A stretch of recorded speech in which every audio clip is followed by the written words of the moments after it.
আমি ছোটুদা, আমি গ্রামের জঙ্গলমহলে ছোটুদা। আমার সঙ্গে আমার পালিত মেয়ে রাখি। দেখতেই পাচ্ছেন আমি সামান্য এক গ্রামের বিউটিশিয়ান, কিন্তু আমার একটাই লক্ষ্য, পিছিয়ে পড়া বাচ্চাগুলো যেগুলো দরিদ্র অসহায়, কারো বাবা মারা গেছে মা লোকের বাড়িতে কাজ করে বা মাঠে ঘাটে কাজ করে সংসার চালায়, কারো মা মারা গেছে মা ছেড়ে পালিয়েছে, সেই সমস্ত পরিবার বা গরিব পরিবার, একদম একটা বা পিতা চারটে পাঁচটা সন্তান, তাদের নিজস্ব বাড়ি নেই, সেই সমস্ত পিছিয়ে পড়া সমাজের গরিব দুস্থ অসহায় বাচ্চাদের শিক্ষাদান, অর্থাৎ তারা কিন্তু সরকারি স্কুলে অবশ্যই যায়। শিক্ষাদান বলতে আমার বিনা পয়সার কোচিং, যেখানে শুধু পড়ানো নয়, পড়ানোর সাথে সাথে খাওয়ানো, শিক্ষা সামগ্রী দেওয়া, পোশাক দেওয়া, সবই করি।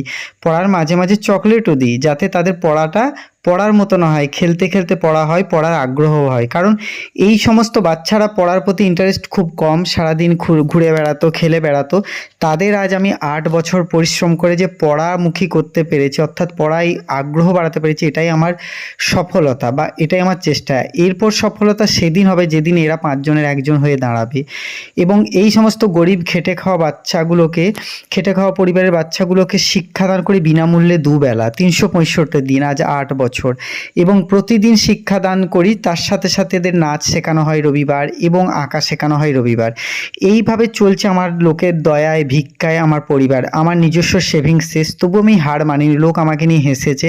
আমার পড়ানোর জায়গাও ঠিকঠাক নেই, এটা একটা জায়গার চালা, যে চালাটা আমাকে ভালোবেসে ব্যবহার করতে দেয়, যেখানে বাচ্চাদের ঠিকঠাক ধরায় না, রোদ গরম বর্ষায় অসুবিধায়, তবু হার মানিনি। বহু লোক স্বপ্ন দেখিয়েছে, বহু লোক আশা জাগিয়েছে যে তোমায় এই করে দেবো এই করে দেবো, হাত ধরবো, কেউ ধরেনি, সবাই ছেড়ে চলে গেছে। তো আমার লড়াই চলছে।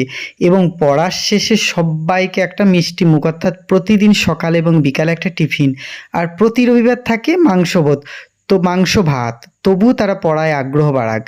এই সমস্ত খাবার দেওয়ার মধ্যেও তারা ঠেলাঠেলি, রোজ পাওয়ার যে আনন্দ, তাদের ক্ষুধা মেটানো, এবং এর সাথে সাথে পড়ায় আগ্রহ বাড়াতে পেরেছি, এটাই আমার লড়াইয়ের সফলতা।